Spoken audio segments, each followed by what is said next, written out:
संत सदगुरु भगवान की जय ध्वनि करें। बोलिए श्री सदगुरु महाराज की जय। श्री सदगुरु श्री सदगुरु महाराज की जय।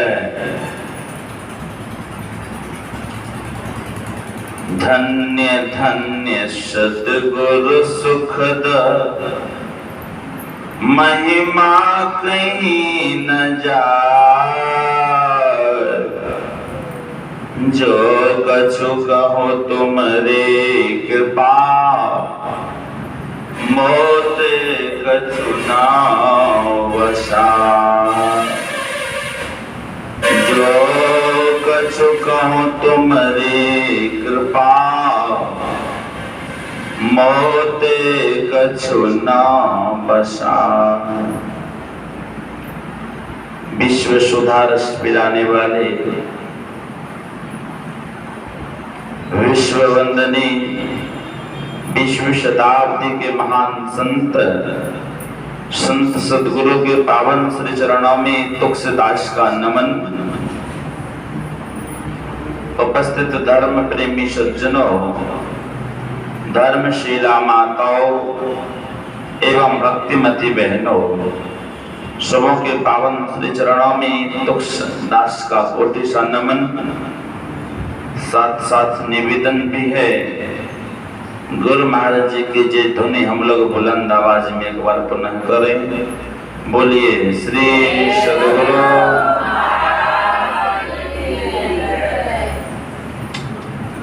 हम लोग दैनिक सत्संग में उपस्थित होके गुरु महाराज कि उस समय की वाणी हम लोग पढ़ते हैं जिस समय की गुरु महाराज बाबा देवी साहब के पास ढेर सारे सत्संगियों गण के साथ जा रहे थे। वो व्यक्ति का सौभाग्य कितना अच्छा होगा जो व्यक्ति गुरु महाराज के साथ जाते भी थे और गुरु महाराज को भोजन भी कराते थे। जो भी घर से माँ बहन भाई जो लाते थे वही भोजन गुरु महाराज को कराते भी थे। तो सुने ही पाठ में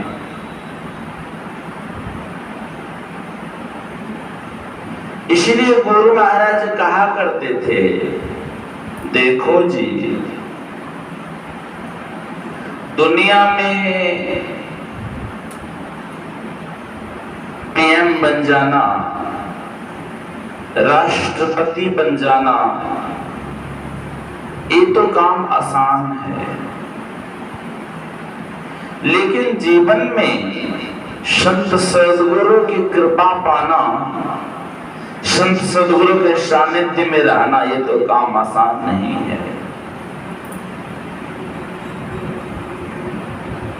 गुरुदेव कहा करते थे,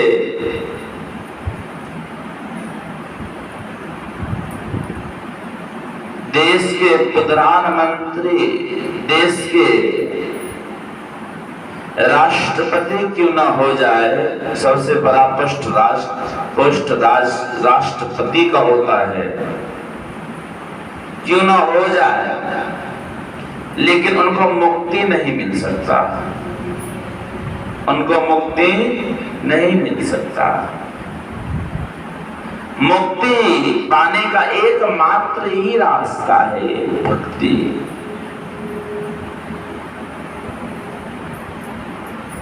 गुरु महाराज यदा कदा मौज में आके कहा करते थे, गृहस्थ जीवन ही उत्तम जीवन होता है, सबसे अच्छा जीवन गृहस्थ जीवन ही होता है। पूज्य महर्षि संक्षेपी परमानंद जी महाराज गुरु महाराज से कहते हैं, हुजूर गृहस्थ जीवन ही सबसे उत्तम जीवन आप क्यों कहते हैं? कहा यदि गिरस्त नहीं रहे तो साधु का कुछ चलेगा। भोजन भी यदि कराता है तो कोई गिरस्त ही कराते ही महात्मा को। एक वस्त्र भी देते हैं तो गिरस्त ही देते हैं। इसलिए कहा करते थे बचपन से लेके 25 वर्ष तक, बचपन से लेके 25 वर्ष तक ब्रह्मचर्य जीवन अपनाना चाहिए। उस समय पढ़ने लिखने का समय भी होता है। अब तो समय प्रतिकूल नहीं रहा, लेकिन पहले कहा 25 वर्ष तक ब्रह्मचर्य जीवन अपनाना चाहिए। 25 से 50 तक संसारिक जीवन व्यतीत करना चाहिए, गारस्थ जीवन जीना चाहिए। 50 से 75 तक संन्यास जीवन जीना चाहिए। अब 75 से 100 के बीच तो झंडे ही क्या हो जाता है, समाप्त हो जाता है।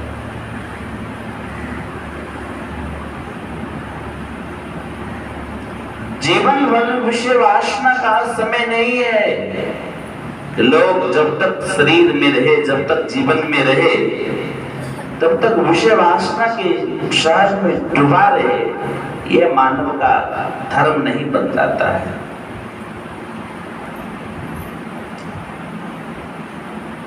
मैं बराबर आप लोगों को सुनाता रहता हूं।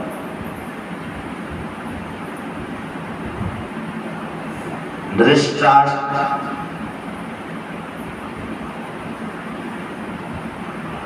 ने विदुर से कहा, विदुर अब मेरा आखिरी समय आ चुका, अब लग रहा मैं संसार छोड़ के चला जाऊंगा, अब मैं नहीं रह सकूंगा।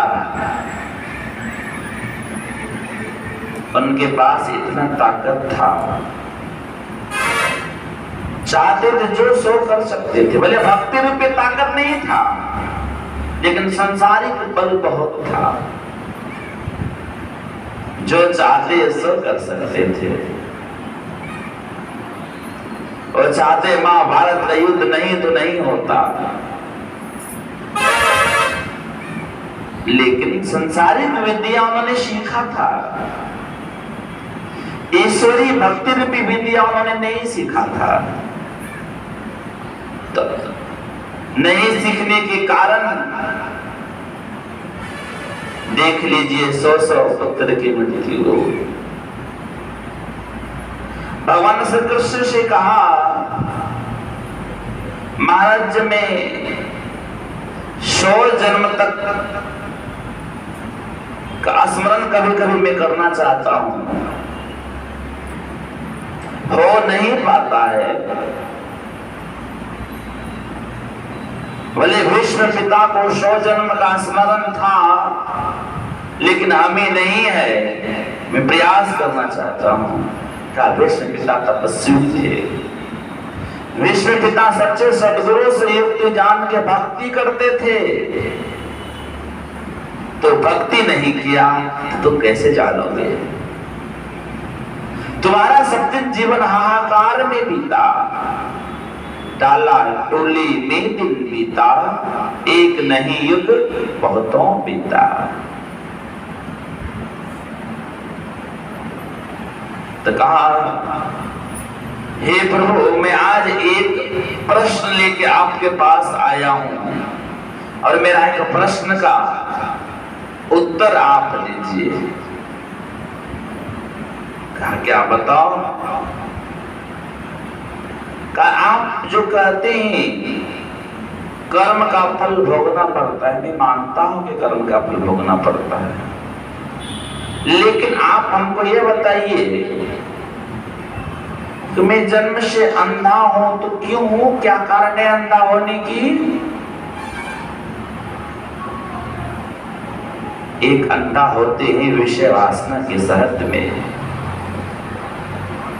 एक अंधा होते ही संसारी वस्तु ग्रहण करने के लिए, एक जिनके अंदर भजन भक्ति नहीं होता उसको भी अंधा ही कहा जाता।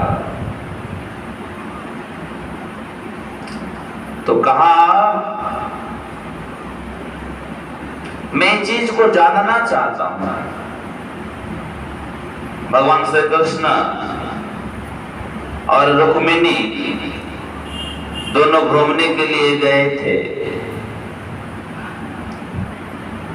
एक सूरदास जी महाराज बैठे हुए थे और इन्होंने रुक्मिणी ने सूरदास को चिढ़ाने के लिए गए। पांव कभी आगे करते थे, जब प्रणाम करने के लिए हाथ बढ़ाते थे वो पांव को पीछे छीप लेती थी। एक बार उस रुक्मिणी का पायल ही हाथ में धरा गया, एक पायल हाथ में चला गया। अब रुक्मिणी कहने लगी भगवान कृष्ण से, प्रभु ये पायल एक ले लिए, एक है, एक पांव में पायल और एक में नहीं हो। अच्छा लगेगा देखने में? लगेगा? नहीं लग सकता। तो भगवान श्री कृष्ण कहने लगे तुम उनको चिढ़ाती क्यों थी? वो तू नहीं जानती है, भगवान के अनन्य भक्त हैं। का अनन्य भक्त होते तो आंख नहीं मांग लेते,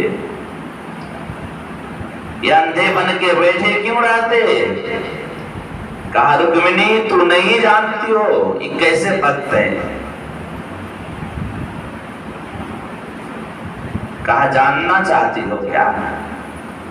कहा हाँ मैं जानना चाहती हूं। भगवान श्री कृष्ण ने सूरदास जी महाराज जी के पास गए। कहा सूरदास, सूर श्याम के बाह पकड़ते, साग विदुर घर खाते। वही सूरदास जी महाराज जो कि कुएं में गिर गए थे। दुनिया का लोग कहा उठाऊंगा, लेकिन उठाने व कुएं से बाहर निकलने के लिए नहीं दिया। स्वयं कहा हे रुक्मिणी, स्वयं इसको हमको उठाना पड़ा। मैं कुएं से बाहर निकाला, जिन्होंने चैलेंज किया। आज तक भक्ति पे चैलेंज दो ही व्यक्ति किए, मीरा और भगवान श्री कृष्ण के सामने मीरा की थी और भगवान कृष्ण के सामने सूरदास जी महाराज की थी, सॉरी किए थे।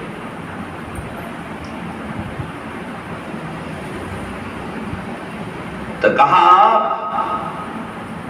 रुक्मिणी तो नहीं जानती हो कि कैसे भक्त हैं। परीक्षा लूंगी, कालो परीक्षा। भगवान कृष्ण का सूरदास में कृष्ण हो। तुम्हारी माँ रुक्मिणी के पैर का पायल तुमने ले लिया, पायल दे दो ना। रुक्मिणी का पैर एक खाली लगता है, शर्म के मारे चल नहीं रही है, तो एक पायल दे दो ना। भगवान कृष्ण से कहा प्रभु पायल तो दे ही दूंगा, मैं क्या करूंगा रख के, लेकिन मैं कैसे जानूंगा कि ये माँ का पायल है अथवा नहीं, क्योंकि मैं देख तो आंख से नहीं रहा हूं। कैसे जानेंगे कोई? कैसे जानू? मैं पांव छू भी नहीं सकता, ये भी छू भी सकता हूं, तो कैसे जानूंगा एक पैर में पायल उसका रंग क्या है? क्योंकि दोनों पैर में जो पायल माँ बहन पहनती है, दोनों का दो कलर होता है ना, दो कलर होता है ना, एक ही कलर होता।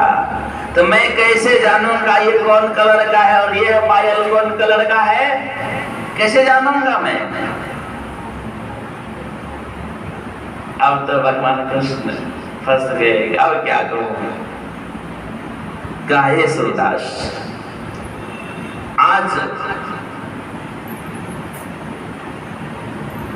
पायल दे दो। कहा पर वो कैसे दूंगा पायल? आंख यदि होता तो मैं पायल पहचान के मैं देता, लेकिन मैं तो इस बाहरी आंख से देख भी नहीं रहा। इसलिए महर्षि साई स्वामी जी महाराज ने कहा इस आंख से भी देखो हे प्रभु, इसमें तुम्हारी आंख चक्षु रूपी आंख से भी मैं आपका दर्शन करूं, इस आंख से भी देखूं और दिव्य दृष्टि से भी देखूं। साही विशेष दर्शन आत्म ध्यान में हो, गुरुदेव मेरा जीना जब तक जहान में हो। हरदम रहो तुम्हारे उपदेश के सहारे, तुम्हारे गुणों का गायन हरदम जवान में हो। तुम नाम का निरंतर स्मरण क्या करो, मैं प्रभु आपका नाम का निरंतर में स्मरण क्या करो। भगवान कृष्ण ने कहा तो आंख मांगो मैं तुम्हें आंख देता हूं, कह दीजिए। हाथ रखे भगवान कृष्ण आंख से दिखने लगा। देखा कि मां का पायल, कहा मां लो पायल, ले लिए। अब रुक्मिणी कहने लगी भगवान कृष्ण से, प्रभु ये बेचारे पायल दे दिए, इनको आप आंख भी दे दिए, लेकिन इसको कुछ वरदान दीजिए मांगने का, इनको कुछ मांगने का वरदान दीजिए। हम लोग को यदि गुरु महाराज दर्शन दे, कुछ मांग लो, कितना बड़ा लिस्ट बनेगा। क्या मांगो कछु फिर ना रहाई, बहुत बड़ा लिस्ट बनेगा, बहुत चीज का मांग करेंगे हम, लेकिन गुरु महाराज बाबा देवी साहब से क्या मांगते हैं? महे दे दो भक्ति दान सदगुरु हो दाता जी। आपके चरणों में जन्म जन्म की प्रेम हो, यही चीज प्रभु दीजिए। संसार का लोभ मोह तो परिवर्तन होता रहता। तो भगवान कृष्ण से रुक्मिणी कहती है प्रभु कुछ इनको वरदान दीजिए ना मांगने के लिए।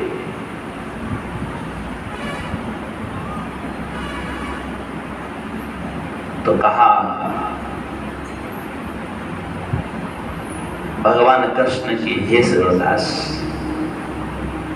तुम्हारे ऊपर तुम्हारी मां प्रसन्न हो गई है, मैं भी प्रसन्न हो गया हूं, कुछ मांग लो, कुछ तुम मांग लो, हम तुमको देने के लिए तैयार है। कहा प्रभु मांगेंगे तो देंगे, का अवश्य देंगे, तो मांग के देखो मैं अवश्य दूंगा, जो भी तुमको मांगना है तो मांग लो। तो कहा प्रभु आप यदि देना चाहते हैं ना, जैसे पहले मैं था हमें वैसे बता दीजिए। रुक्मिणी की आंख में आंसू हो गया कि प्रभु ये मांग क्या रहा है। कहा प्रभु यदि ये आंख रहेगा, संसार को मैं देखता रहूंगा, मोह निशा में बहुत दिन सोया, जाग सके तो अब जागरे तेरी अच्छी बनेगी। कहा प्रभु इस मोह रूपी निद्रा में मैं सोया रहूंगा, संसार का रूप रस गंध स्पर्श को मैं देखता रहूंगा, इसके कारण प्रभु मेरे अंदर जो भक्ति है वो भक्ति नहीं होगा। इसलिए प्रभु आप हमको देना चाहते हैं, जैसे पहले मैं था वैसे हमें बना दीजिए। रुक्मिणी को भगवान कृष्ण ने कहा रुक्मिणी देख कैसा भक्त है, और तो छोटा समझती थी, देख कैसा भक्त है। भगवान कृष्ण ने कहा यूं जैसा था वैसे ही हो जाओगे, लेकिन जब तुम हमारा दर्शन करना चाहोगे, जब तुम मेरा दर्शन करना चाहोगे सूरदास, तब तुमको मैं दर्शन दूंगा। और मैं यह दर्शन नहीं, यह रूप तो सोलह रूप बदलते रहता है, ये रूप हे सूरदास तुमको मैं वह रूप का दर्शन अपने अंदर में कराऊंगा। जब तुम दर्शन करना चाहोगे वह रूप, जिस रूप का तो एक बार यदि दर्शन कर लिया तो गुरुदेव की बानी पाप समूह दरसते भागे, अपुण्य सकल दगड़े, जन्म जन्म का जो तुम्हारा पाप है वह धुल के समाप्त हो जाएगा, वह दर्शन मैं कराऊंगा। बोलिए श्री सद्गुरु। ये भारी दर्शन से क्या होगा? ये भारी दर्शन तो माया रूपी दर्शन है। भगवान राम का दर्शन में बराबर कहता हूं, भगवान राम का दर्शन गोस्वामी तुलसीदास जी महाराज ने किए। वारी दर्शन चित्रकूट की घाट पे भाई संतन की वीर तुलसीदास चंदन घिसे तिलक कर कौन रघुवीर। वारी दर्शन किए, लेकिन वारी दर्शन से गोस्वामी जी महाराज का अंदर का शांति नहीं मिला, अंदर का भटकना अस्थिर नहीं हुआ। अस्थिर कब हुआ? जब सदगुरु की कृपा से अंदर का दर्शन हुआ, तब उनके अंदर का जो बेचैनी था वो समाप्त हुआ। बाहरी दर्शन तो माया रूपी दर्शन है। बाहरी दर्शन तो भगवान राम को दशरथ को कितना बार हुआ था, गोद में खिलाए, गोद में सुलाए, उनकी माँ दूध तक को पिलाई, लेकिन क्या हुआ? सूरदास जी महाराज जी भगवान राजा दशरथ का कल्याण हुआ, अंत समय में पुत्र रूपी मोह में अपना शरीर का त्याग किए। ये दर्शन क्या है? माया रूपी दर्शन है। इसलिए कहा गोचर जान लगी मन जाई, असो सब माया जाना भाई। हे लक्ष्मण, इस आंख से जो भी चीज को तूने देखता है सब के सब माया रूपी दर्शन है। झूठा यह संसार है, माया की बाजार है, मायापति भगवान को हमारा नमस्कार है। तरह तरह के मछली इस पिंजरे में लगा दिया, पिंजरा बड़ा फैशनदार है, पिंजरे में नो द्वार है, रचने वाले मालिक को हमारा नमस्कार है। ये माया रूपी संसार में हम लोग ईश्वर से जब भी कुछ मांगते, प्रभु भक्ति दीजिए, जो भक्ति जीवन का सुख पहुंचावे, जीवन का शांति दे, वो भक्ति को संसार का लोग तो मांगता ही नहीं। कोई आवे दुख के मारे हम पे कृपा कीजिए जी, कोई आवे ब्याह सगाए, कोई पुत्र, कोई संसार के रिश्ते नाते मांगते हैं। उससे क्या होगा? उससे जन्मने मरने का जो दुख आवागमन चक्र है वो समाप्त नहीं होगा। ऐसे उसे छूटना चाहते हैं, आवागमन चक्र से नहीं बचना चाहते हैं, तो क्या करना पड़ेगा?